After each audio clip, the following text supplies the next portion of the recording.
One of my favorite stories of all time is one of the oldest stories of all time.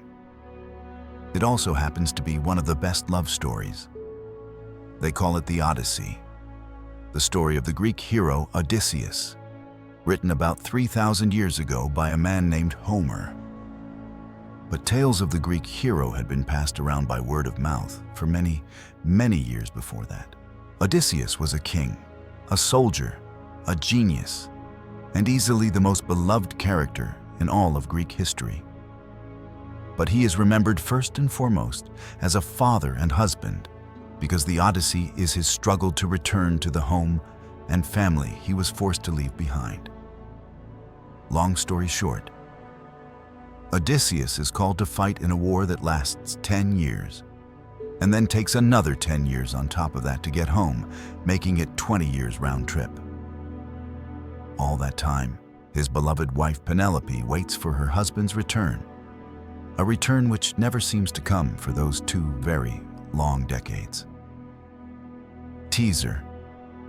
There's a happy ending to this story, which is one reason why it is so beloved. But let me tell you a bit about Odysseus and Penelope's story, and why I love them so much. Boy meets girl. When Odysseus was a young king in the land of Greece, he was called to a council of all the Greek kings and leaders. Their mission? To find the right match for the gorgeous and very eligible Princess Helen. She was a beauty unparalleled in her day and quite rich with powerful political connections. So all the men of the land were crawling over one another to marry her, but not Odysseus. When he arrived, his eyes had settled upon another, Penelope, Helen's cousin. So while all the other kings are literally beating each other to pieces and threatening war over Helen's hand, Odysseus had a word with Penelope's uncle over the matter of marrying her. But the uncle was a shrewd man. He wouldn't give permission for nothing, so Odysseus made a deal. I will get the other Greek lords to stop fighting and agree peacefully on the right match for Helen if you will grant me Penelope's hand, he said.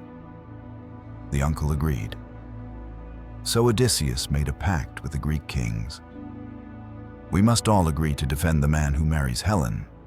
That way we may all avoid a civil war. I personally have no wish to marry Helen, so I will be first to make the oath to protect he who marries her. Odysseus was no one to trifle with, as they all knew. So the Greeks assented. Menelaus drew the lot and married Helen. Odysseus got Penelope. Everyone went home happy or not, and that was that.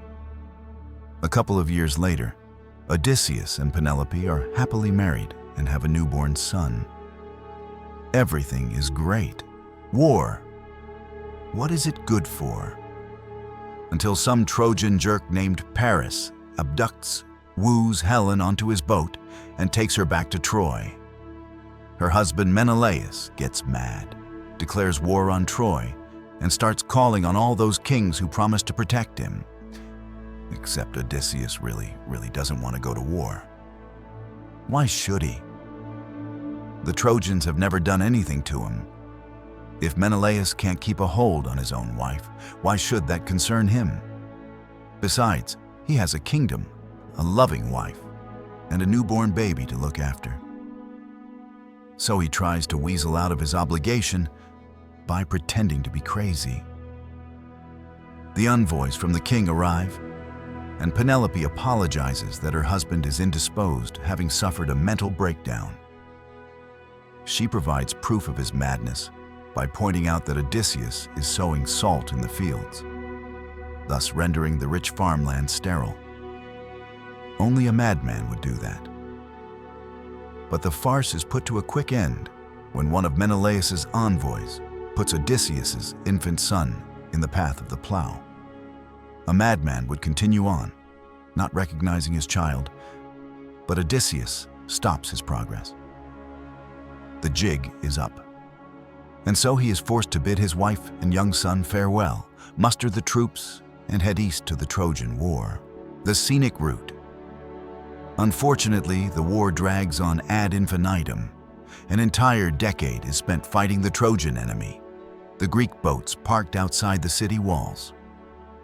It only finally comes to an end when Odysseus, in one of his famous tricks, comes up with the idea of the Trojan horse. Build a giant horse, hide a giant army inside, let the Trojans take it inside their city, and whammoo, you got yourself a sacked city. The plan works, Troy falls, and Odysseus is the hero of the day. Game over, time to go home. But as he sets out for home, he encounters what I have heard one reader call the worst traffic jam in human history.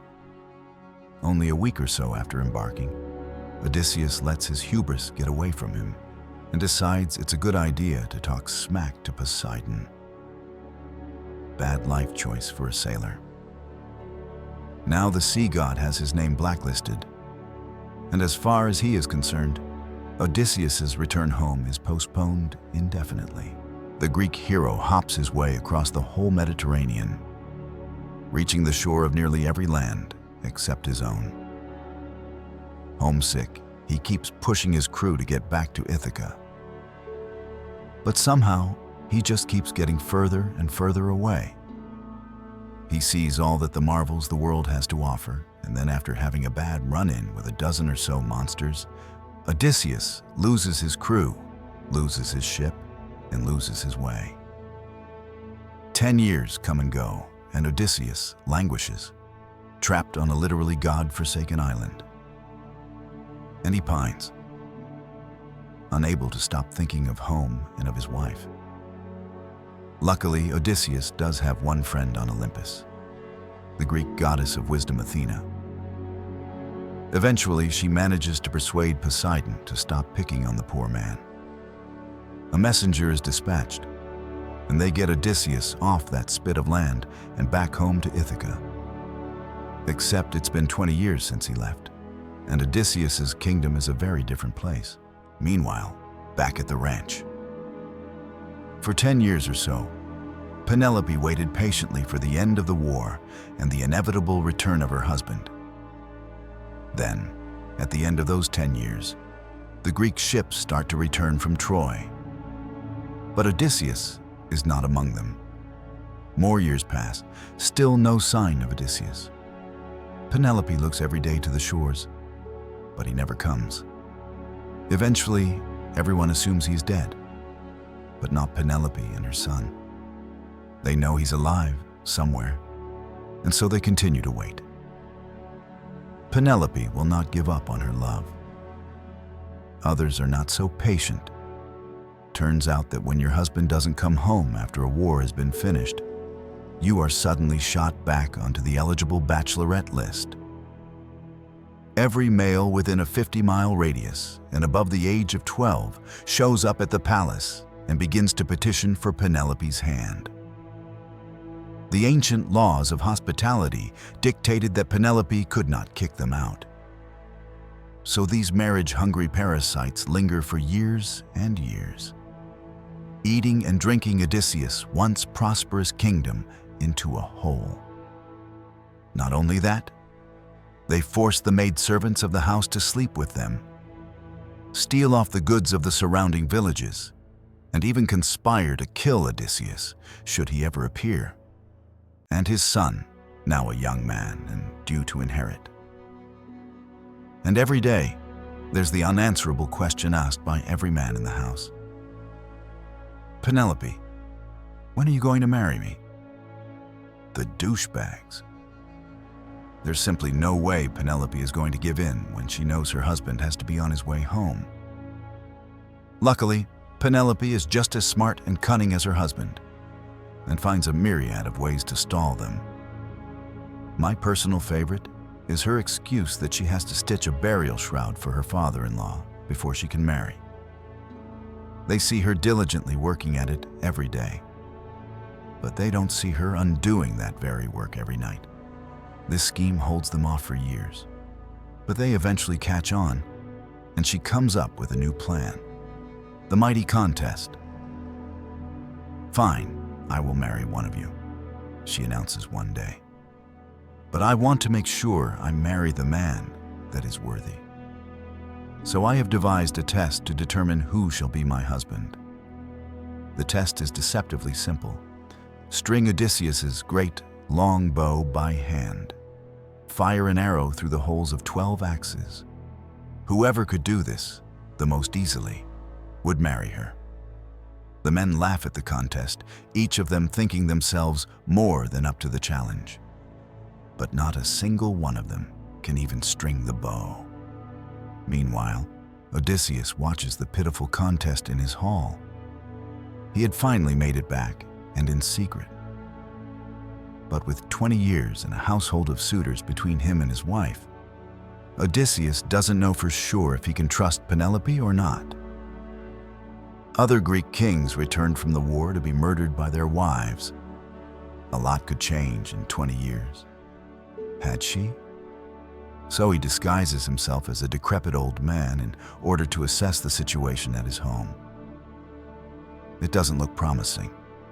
No one except a faithful servant and his son, now a strapping young man, knows that he is even alive, let alone on the island. And before he will reunite with his wife, he will rid himself of these dastardly suitors. Finally, he has enough of the suitors' really lame attempts at the challenge, and he steps forward to try his hand. The suitors laugh at the old man they see before them, but they quickly choke on their laughter when Odysseus easily strings the bow and fires the shot perfectly. In a flash, his disguise is lifted, and he is transformed before their eyes into his awesome manly glory. To their horror, they recognize their king Odysseus, who is now armed and very angry. With a signal, Odysseus and his men dispatch the suitors. All are dead within a couple of minutes. He orders the hall to be cleaned and heads upstairs to have a word with Penelope.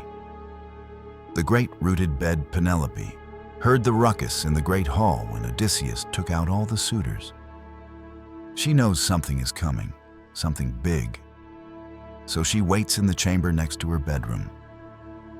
And then Odysseus walks in. She sees him, but hardly reacts. The gods have played tricks on her before, and she is a canny woman. She has no idea if the man standing before her is a vision or another man in disguise. He certainly looks real. Odysseus, of course, is a little put off by the lack of response. And then he commands the maidservant to make him a separate bed to sleep alone. And with that, Penelope sees her chance to test Odysseus's identity. You see, back when he was a young king, Odysseus had built his bedroom around a great, magnificent olive tree that grew in his palace.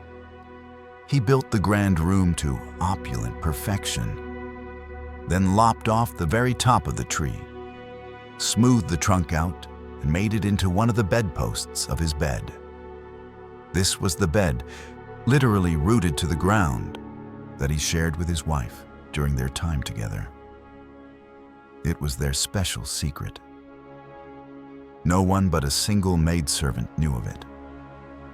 And now Penelope was going to test Odysseus by baiting him with it.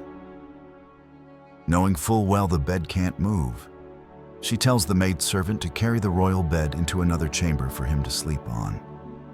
Odysseus freaks out.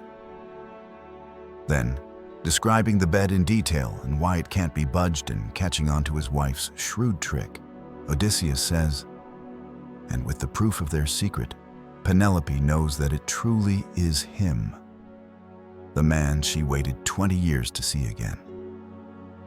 She bursts into tears, throws her arms around him and kisses him, explaining why she was reserved. And he knows her sincerity. The moral of the story: love and loyalty. What's so remarkable to me about Penelope and Odysseus' love story is their perseverance despite all odds. Sure, Odysseus gets plenty sidetracked, but his end goal is always to get back home to Penelope. He never even for a moment forgets his love for her. In fact, his love for Penelope is the one thing that keeps him going when all other matters seem darkest. As for Penelope, well, I think it's no secret that she's the real hero of the story. She gives up 20 years of her life to wait for the man she loves. She could have cut her losses, remarried, had more kids. No one would have blamed her. But she felt in her bones that Odysseus would one day return. It wasn't a guarantee. She could never really know for certain. And everyone else already believed he was dead. But Penelope had decided long before she would be there for him, no matter how long, no matter the consequence. And so she waited. A wise man once said that the crowning characteristic of love is always loyalty. That's why I love Penelope and Odysseus so much. Theirs was a love that endured, that bound them together. No matter how much time passed, no matter how much water under the bridge. That's why they get the happy ending. That's why when they finally embraced one another after 2 decades being apart, all the time lost was just like a day for all it mattered.